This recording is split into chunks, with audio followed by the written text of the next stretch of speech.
Hello guys, welcome back to VK study zone. आज मैं आपको बताऊंगा इंग्लिश पढ़ने का और सीखने का सबसे आसान तरीका। हम छोटी छोटी स्टोरियों को इंग्लिश में रीड करेंगे और ऐसा कंटिन्यू करने से इंग्लिश प्रैक्टिस भी हो जाएगी, जिसके कारण हम इंग्लिश सीख पाएंगे। स्टोरीज, पहली चीज़ तो स्टोरी जो है कहानी। दी थ्रस्टी क्रो यानी एक प्यासे कौवे के बारे में है ये story. A thirsty crow was flying around in search of water. एक प्यासा कौवा पानी की तलाश में घूम रहा था। थर्स्टी यानी होता है प्यासा, क्रो यानी कौवा, फ्लाइंग यानी उड़ रहा था, वाज यानी था, मतलब पास्ट की बात है, ये कहानी हो चुकी है। इसके बाद क्या कह रहा है, but there was no water anywhere. परंतु, बट यानी परंतु, वहां कहीं पानी नहीं था। सडनली अचानक, it saw a water pot in the a ground.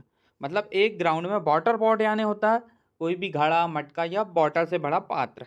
Suddenly यानी अचानक उसने देखा क्या, एक ग्राउंड में एक मटका है। It flew down on the pot and put the neck into the pot.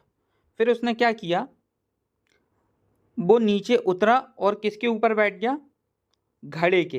And put the neck into the pot, घड़े के अंदर में उसने अपनी गर्दन डाल ली। But its beak could not reach the level of water. Beak यानी होता है यहाँ पे चोंच। कुड नॉट रीच यानी उसकी जो चोंच है वो, रीच यानी होता है पहुँचना, the level of water, water के लेवल तक नहीं पहुँच पा रही थी। How could it drink water, तो वो पानी कैसे पीता। The crow got an a idea, कौवे के दिमाग में एक युक्ति सूझी है, एक आइडिया आया। The crow picked up the pebble and dropped it in the pot. Picked यानी उसने उठाया या समेटा, अब ए पेबल, पेबल यानी होता है कंकर, and dropped it in the pot, मतलब ड्रॉप्ड यानी घड़े के अंदर डाल दिया, ड्रॉप यानी होता है डालना। And so it started putting bubble in the water, फिर उसने बहुत सारे पत्थर इकट्ठे किए और पानी के अंदर डाल दिया। The water level being to rise, जल का स्तर बढ़ने लगा।